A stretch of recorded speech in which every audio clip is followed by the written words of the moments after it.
بسم اللہ الرحمن الرحیم۔ السلام علیکم عزیز طلباء، جیسا کہ آپ جانتے ہیں ہم پاکستان کی ذیلی ثقافتوں کے بارے میں پڑھ رہے ہیں۔ لاسٹ لیکچر میں ہم نے پنجاب کی ثقافت کے بارے میں جانا تھا۔ آج کے لیکچر میں ہم لوگ سندھ کی ثقافت کے بارے میں پڑھیں گے۔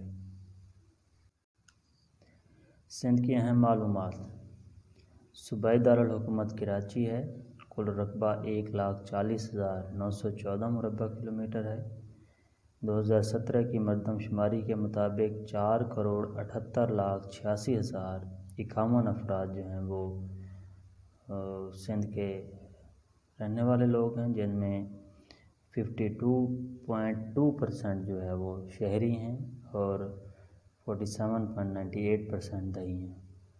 زیادہ بولی جانے والی زبانیں سندھی اور اردو ہیں۔ اسی طرح قومی اسمبلی کی نشستوں کی تعداد ہے 75۔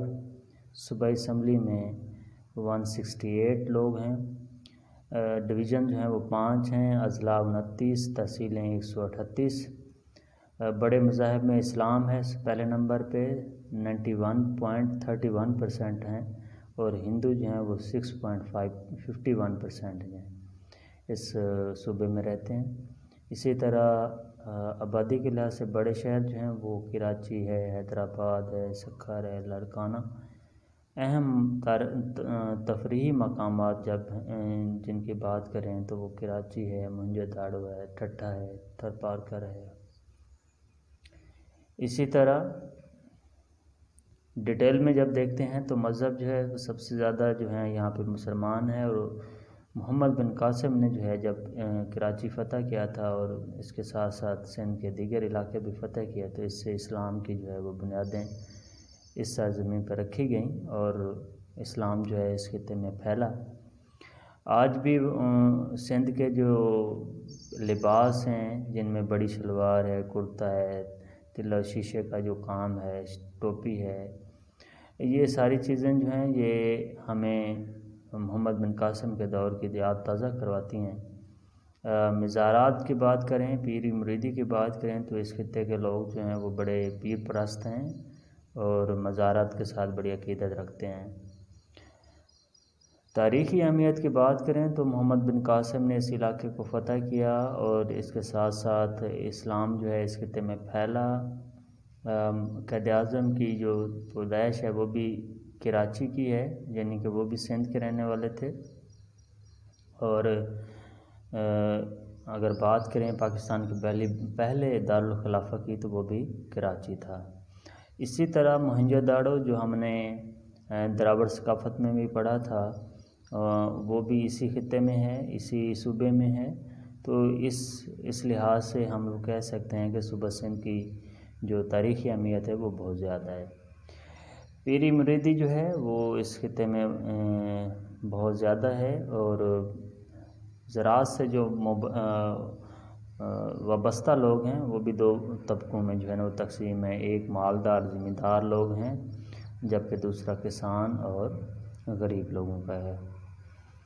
اسی طرح اولیاء اکرام کی بات کریں تو شاہ عبداللطیف بھٹائی، سچل سرمست اور شہباز قلندر جو ہیں وہ بڑے مشہور صوفی ہیں۔ رومانوی داستانیں یعنی کہ لوک کہانیاں جو ہیں وہ اس خطے میں سسی پنوں کی، مومل رانوں کی، للا جینسر کی اور عمر مالوی کی جو ہیں وہ بڑی مشہور ہیں۔ لباس کی بات کریں تو اجرک اور سندھی ٹوپی جو ہے اس خطے کی بڑی مشہور ہیں اور اس خطے کے لوگوں کی جو ہے وہ پہچان ہے۔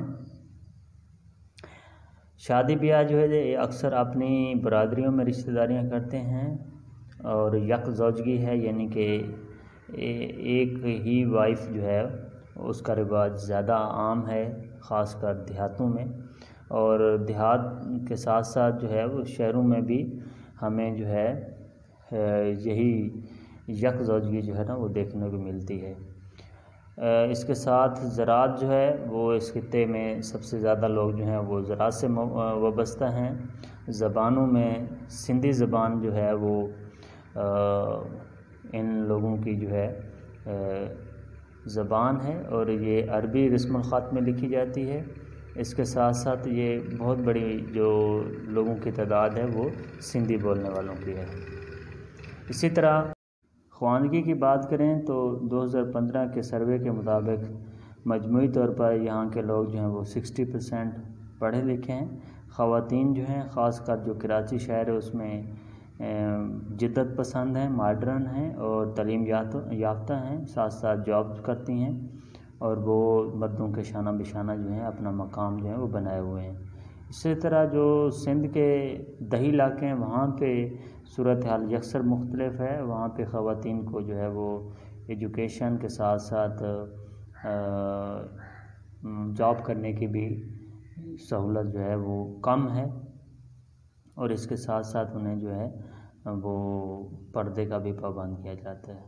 تو یہ تھیں صوبہ سندھ کی جو ثقافت کی مین جو خصوصیات ہیں وہ. اللہ آپ کا امین ناصر.